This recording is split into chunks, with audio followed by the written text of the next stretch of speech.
Hi, I'm Sam Fessich from the EduMagic Podcast, a part of the Education Podcast Network, just like the show you're listening to now. Shows on the network are individually owned and opinions expressed may not reflect others. Find other interesting education podcasts at edupodcastnetwork.com. Hello, Empowered Principals. Welcome to episode 335. Welcome to the Empowered Principal Podcast, a not-so-typical educational resource that will teach you how to gain control of your career and get emotionally fit to lead your school and your life with joy by refining your most powerful tool, your mind. Here's your host, Certified Life Coach, Angela Kelly Robeck. Well, hello, my empowered leaders. Happy Tuesday. And hey, if you just found out about the Empowered Principal Podcast, I'm so happy you are here. Welcome to the club. We are having a great time. Hey, I just want to point out, I know it's getting towards the end of May. As this episode is dropping, I want to invite you in to the Empowered Principal Facebook group. If you're not in there, get in because Summer of Fun Challenge is coming. And you guys know this is the third or fourth year I've done this.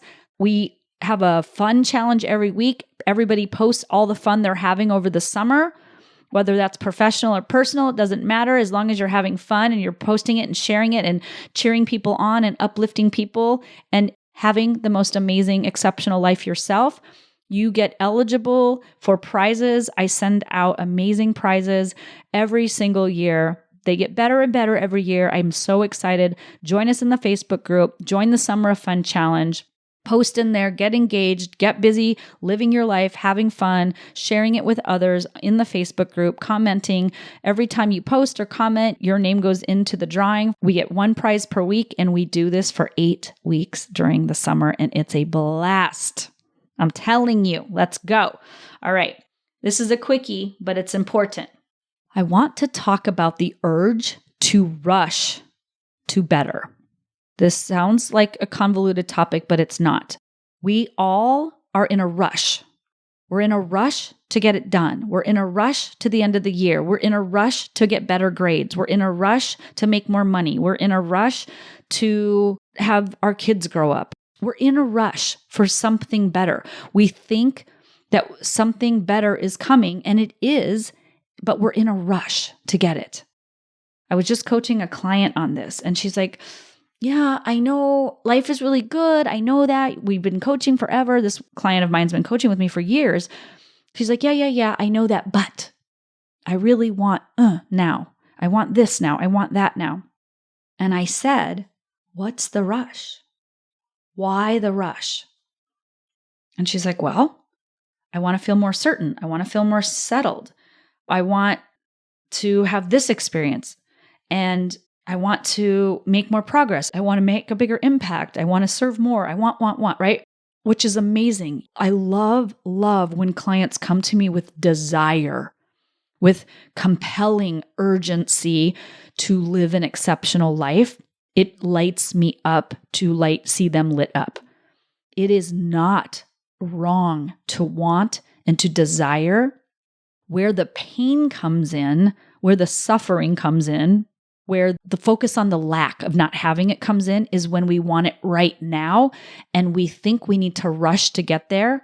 And here's why we rush. We rush because we think that being there is going to feel better than where you're at right now. We think that when we're an aspiring principal, we're going to feel so much better when we land the job. When we're in the job we have now, we think it's going to feel so much better when we make more money or when we're better at our job, when we know what we're talking about finally once and for all. When we get that promotion, we think we're going to feel better. But what do you notice?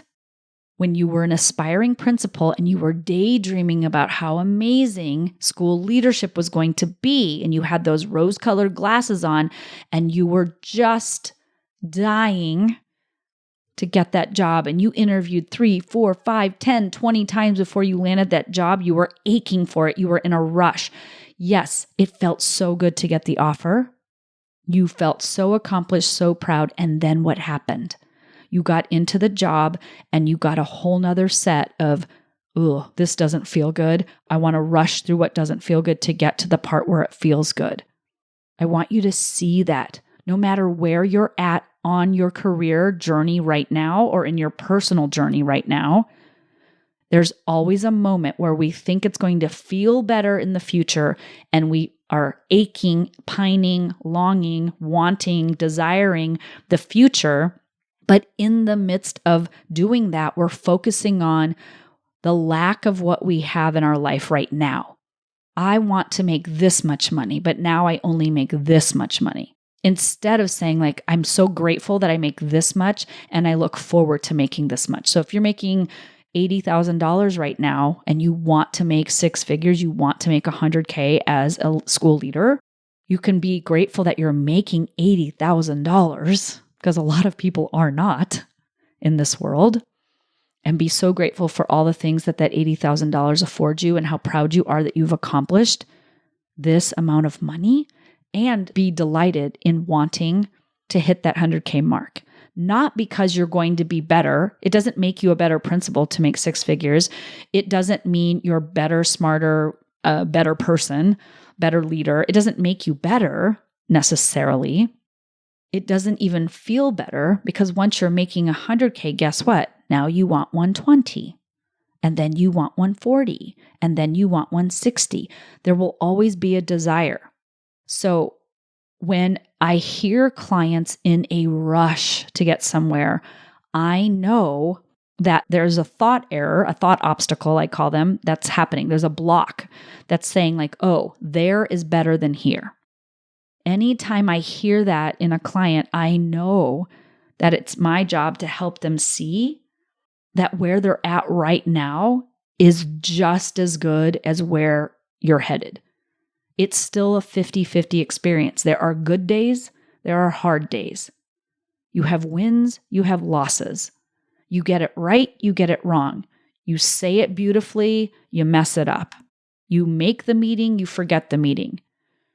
You pay the bill on time, you forgot to pay the bill on time, right? You get your kids on time to soccer or you don't.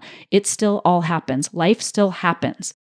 Now, what I have found to be true is that when I'm open to not rushing, to living and embracing this little mini chapter that's today or this week or this school year, when I embrace this and look for what's happening that's so amazing here, what happens is my future feels even better because I'm always focusing on how good my life is. There never ends up being a bad chapter, right? It's like when Alex was born, I just wanted him to stay newborn because I loved it so much. But then he became like 3 months old and he started smiling and like responding. And I was like, oh my God, I love this the best.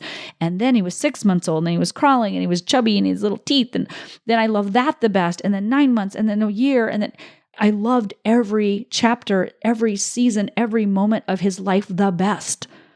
And then the best just kept getting better. And now my son, it makes me cry to say it. He just turned 25 in April. We did a big 1/4-century birthday party for him. I had all of his friends and family from birth to 25 shower him with love, birthday cards, birthday gifts, messages, texts, letters, however they wanted to shower him for his 25th. And it was just incredible. I love this the best. I love my adult relationship with my son the best. As much as I loved him as a newborn, I love this the best. So life keeps getting better with him and better with him and better with him. You can apply this to anything. Your job, you can love this chapter the best, and the next one's going to be, I love this even better. You can do it in your job, in your career. You can do it with your own kids. You can do it with your relationships, with your friendships, with your own life, this house, this car, the next car. You don't have to rush to get into the dream home. You can love the mini apartment you're in right now. I had a client, she's worked with me for 4 years now. When she started, she was the youngest little principal. She wasn't even 30 years old yet. She was in her late 20s. She was a principal during COVID, no less. And she was living in a small apartment. She lived in New York City, by the way. So literally living in New York City in a small apartment. And she was daydreaming about someday getting a big, beautiful house out in the suburbs, I guess, of New York. But I told her, but look at you now. You're a school leader and you're not even 30 years old. Look at you go, girl. Yes, you have a small apartment, but you're living urban life. Love the urban life. Love your little place. It's so cute. You are going to have the fondest memories of that place. They're going to be the best memories ever. And when you get to your big, beautiful suburban home, you're going to love that the best. And then you're going to have children, and then you're going to love that the best. But love being single now. Love being married without children now. Love the car you have now, and you'll love the next one even better. There is no rush. There's no need for the rush because you can love where you're at right now in order to expand and love what's coming even better, even bigger. So I invite you, there's no need to rush. Slow down, take a breath, enjoy spring, enjoy the end of the year, embrace it now, love it for what it is now, and you'll love the future even bigger and even more. Have an amazing day. I love you all. Talk to you guys next week. Take good care. Bye. Hey, Empowered Principal. If you enjoy the content in this podcast, I invite you to join the Empowered Principal Collaborative. It's my latest offer for aspiring and current school leaders who want to experience exceptional impact and enjoy the school leadership experience. Look, you don't have to overwork and overexert to be a successful school leader. You'll be mentored weekly and surrounded by supportive, like-minded colleagues who truly understand what it means to be a school leader. So join us today and become a member of the only certified life and leadership coaching program for school leaders in the country. Just head on over to angelakellycoaching.com/work-with-me to learn more and join. I'll see you inside of the Empowered Principal Collaborative. Thanks for listening to this episode of the Empowered Principal Podcast.